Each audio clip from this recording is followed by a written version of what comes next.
je suis Jean-Luc Romero-Michel, ancien président de la DMD, et je suis aujourd'hui avec le nouveau président de la DMD, Jonathan Denis, pour votre rendez-vous du lundi.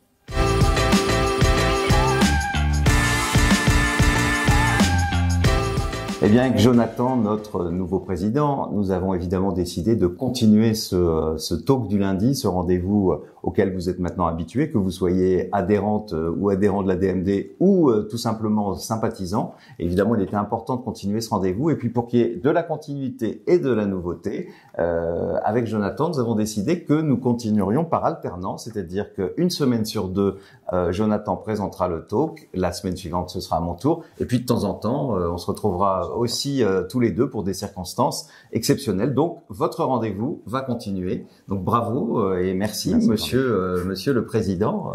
Et je te laisse la parole. Merci beaucoup, Jean-Luc. Donc, comme tu le dis, il y a eu un conseil d'administration et puis il y a eu le renouvellement de ce conseil, surtout lors de notre 41e Assemblée Générale qui a eu lieu ce week-end à Nantes. J'ai eu l'honneur, effectivement, de voir la liste que je portais pouvoir rejoindre majoritairement le conseil d'administration. Et donc, le conseil a procéder à l'élection d'un nouveau bureau. Dans ce nouveau bureau, je suis donc le nouveau président de la DMD. Vous avez également une nouvelle vice-présidente, puisque Anne Vivien nous rejoint en tant que vice-présidente. Un nouveau secrétaire général, j'ai longtemps connu ce poste. Anne Vivien, qui est médecin, évidemment. Un nouveau poste pour le secrétaire général, j'ai bien connu cette fonction. C'est Johan Bressard qui s'occupait jusqu'alors de ce qu'on appelle les délégations orphelines. Il s'en occupait avec Michel Neveu, donc il connaît très bien les délégations. Et il commence dès aujourd'hui en tant que secrétaire général et il sera épaulé au titre d'adjointe par Mélanie Raphaël Béthune, que vous connaissez également bien puisqu'elle était administratrice et surtout elle a été co-responsable des jeunes avec Christophe et ensuite avec moi-même. Vous aurez également une nouvelle trésorière, Madeleine Denis, qui nous a fait le plaisir de nous accueillir dans sa délégation de Loire-Atlantique. Madeleine, évidemment, qu'on embrasse et qu'on remercie encore pour tout le travail qu'elle a fait pour notre association. Elle va poursuivre, évidemment, en tant que militante de la liberté, mais elle passe la main en tant que trésorière à Nathalie Micheneau, que vous connaissez, qui est également déléguée et qui rejoint donc ce bureau et qui sera épaulée dans cette tâche par Benjamin Matelli, qui va quitter la co-responsabilité des jeunes ADMD. Maxime également, ils l'ont annoncé, Maxime Colobert qui quitte cette co-responsabilité et Benjamin qui devient donc trésorier adjoint de l'association. Je voudrais aussi féliciter les autres membres du conseil d'administration, Catherine Daquin, Sylvie Dargerie, Claudine Guinaud, toi évidemment puisque tu as été en tête des suffrages et également Robert Wolfart qui nous rejoint et qui était aussi précédemment administrateur. Alors, les remerciements, c'est une chose. Il faut aussi remercier les délégués. Nouveaux administrateurs. Et j'oublie, le deuxième collège. Ils n'ont pas été élus dans le premier collège. Le deuxième collège des délégués, Pierre Juston, délégué de la Haute-Garonne, et Stéphane Auger, délégué de mon cher département de la Seine-Saint-Denis, et que vous connaissiez puisqu'il était déjà également précédemment administrateur.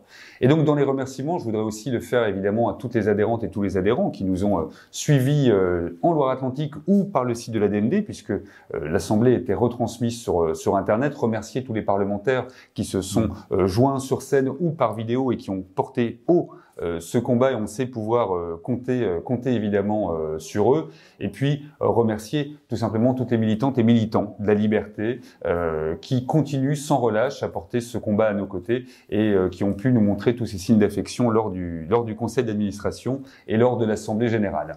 Alors, évidemment, il y a un sujet, élection, c'est aussi élection présidentielle et élection législative. Ces élections vont arriver très rapidement. L'ADMD va totalement s'y engager. On reviendra vers vous pour vous expliquer comment vous pourrez participer et comment nous participerons évidemment à cette campagne. Mais dès maintenant, continuez à aller voir vos parlementaires, continuez également à aller voir vos élus locaux pour pouvoir faire voter des vœux dans les mairies. Tout à fait. Tu l'as fait à Paris. Ouais. Je me suis engagé à pouvoir le faire aussi dans ma ville de Pantin. Donc, continuez ce travail-là et évidemment aller à la rencontre de toutes celles et tous ceux qui se sont déjà déclarés candidats, par exemple, aux élections législatives pour savoir comment ils se positionnent et aller leur apporter ce témoignage. On va vraiment en avoir besoin.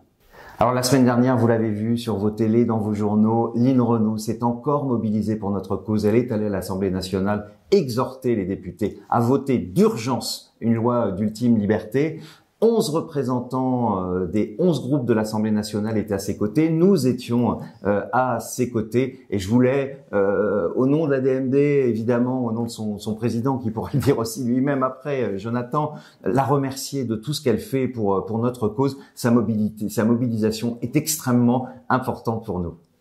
Et dans la continuité de ce que tu as dit, Jean-Luc, Lynn était à l'Assemblée nationale. Quelle fierté aussi d'être président d'une association dont Lynn Renaud est la marraine. Lynn était aussi dans des médias. Elle était sur LCI dans le 20h de Darius Rochebin.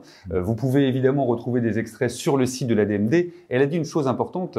Quand Darius Rochebin lui a posé la question « Est-ce qu'Olivier Véran est revenu vers vous ?» Elle a confirmé qu'Olivier Véran était revenu vers elle et que ce sujet serait un sujet de l'élection présidentielle. Ça veut un peu tout dire et rien dire. Il n'y a pas de position prise officiellement, mais évidemment, nous ferons d'Adactive à mourir un sujet central, le sujet central sociétal de cette élection présidentielle. Merci encore à Lynn pour son engagement. Eh bien, comme d'habitude, on attend vos réactions sur les réseaux sociaux avec le hashtag le talk du lundi. Vous retrouverez la semaine prochaine Jonathan. Je vous retrouverai dans 15 jours. D'ici là, on vous souhaite une excellente semaine et on vous remercie encore toutes et toutes pour votre mobilisation.